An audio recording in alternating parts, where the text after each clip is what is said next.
Il-Knisja f'Malta naqdet mal-kumplament tal-Knisja Kattolika biex fakret il-passjoni u l-mewt tal-fundatur tagħha Ġesu Kristu. Fit-3:30 ta' wara nofsinhar saret it-tifkira solenni tal-mewt tal-Mulej, ċelebrazzjoni mmexxija mill-Arċisqof Charles Scicluna fil-Konkatedral ta' San Ġwan fil-Belt Valletta. Ta' min jinnota li matul din iċ-ċelebrazzjoni ma jintużawx strumenti ta' mużika iżda kant bil-vuċijiet biss. Il-momenti ta' skiet fit-dħul u waqt li ċelebranti jimtaddu mal-art qabel ir-rakkont tal-passjoni bejn talba oħra waqt il-wasla tas-salib għall-adorazzjoni, waqt l-armar tal-altar, waqt li jitwassal Ġesu Ewkaristija u fil-ħruġ huma mezzi ta' talb u riflessjoni.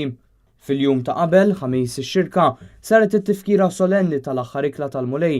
Il-Knisja dakinhar tfakkar it-twaqqif tal-Ewkaristija. Matul din iċ-ċelebrazzjoni jsir ukoll il-ħasil tar-riġlejn.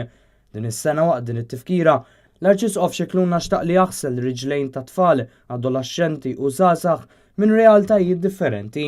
Dan fil-kuntest tal-laqat li l-Arċisqof qed jagħmel bit-tħejjija sinodu tal-isqfijiet dwar iż-żgħażagħ imsejjaħ mill-Papa Franġisku li se jsir f'Ottubru li ġej fil-Vatikan.